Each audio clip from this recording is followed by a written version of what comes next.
for coming to InfoTrack Research and Consulting to hear our latest poll that is among one of the national polls that we are currently conducting.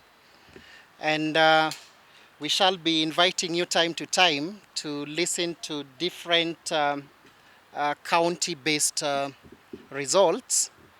So we've started today with the Nairobi County.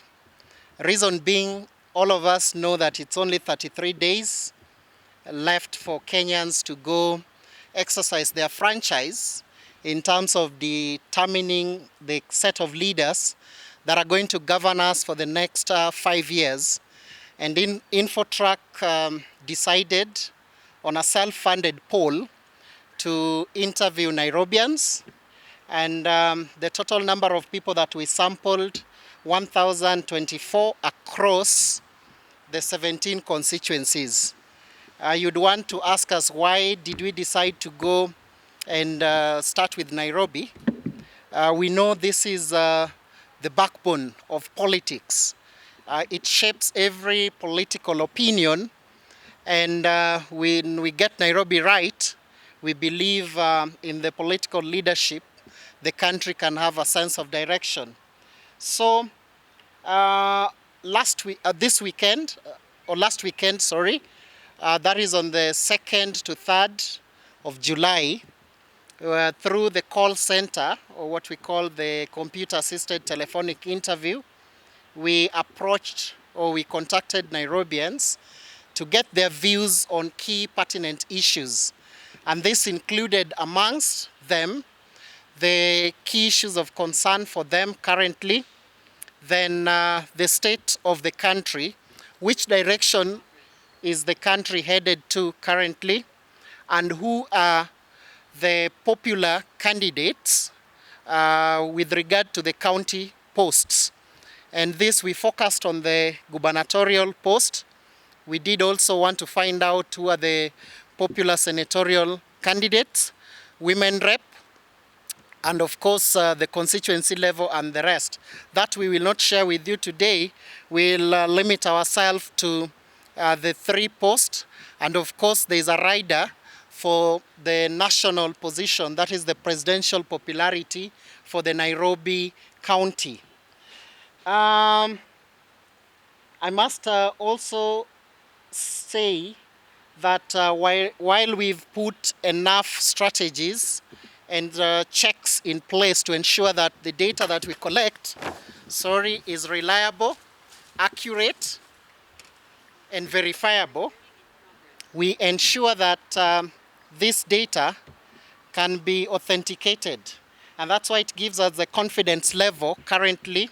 If you speak to 1,024, we have a margin of error of plus or minus 2% at a confidence level of 95%, meaning if we were to go back 95 times, we will get the same results if we use the same methodology and we sample the same sample size, that is 1,024. And now on to the results. I have stated that the interviews spread across all the 17 counties, and this basic sampling unit that we used are the wards. So the thing was stratified from the ward level. If you speak to someone, they'll tell you which ward they're coming from and probably the voting center they're voting onto, and we build it up to the national level. So what is the state of the country currently? According to Nairobians, we asked them, which direction is the country headed currently?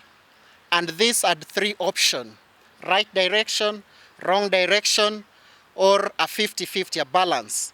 We can report that 73% of Nairobians feel the country is headed in the wrong direction. And 11% opined that the country is headed in the right direction, with 14% saying it's a 50-50. So it is neither wrong nor right direction. And we went further. We wanted to find out if you say the country is headed into the right direction, that is 11% who mentioned that the country is headed into the right direction. Why do they say so? And key among the issue, 51% mentioned that there's the peace, we enjoy relative peace in the country. Then devolution has made a difference within Nairobi County for them. And the county has good infrastructure. If you look around Nairobi, we've seen a lot of improvement on the infrastructure, courtesy of NMS and other, say, the national CDF and the like. So with that improvement on infrastructure, they about 116 in figure, those 11% of the 1024 felt those are the key issues. Then of course, for the 73% who mentioned that the country is headed into the wrong direction, key among the things that was mentioned by 81% is the high cost of living. And I believe all of us can attest to that, that there's been an incremental high cost of living in all aspects of the things that we use at home. Talk of unga, talk of cost of fuel, cost of everything, virtually transportation, school fee, everything has gone up.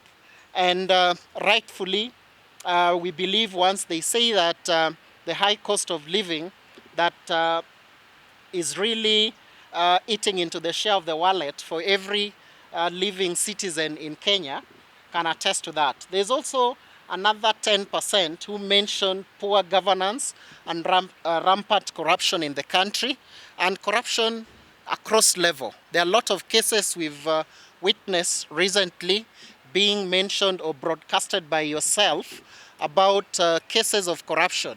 And this is both at the national level, at the county level, some even are touching on private firms and also on the individual citizen. A lot of scamming that are happening, and I believe that is also tied to rampant cases of corruption. Then of course unemployment was mentioned by 3%, 2% mentioned bad politics, and increased crime or insecurity mentioned by 1%.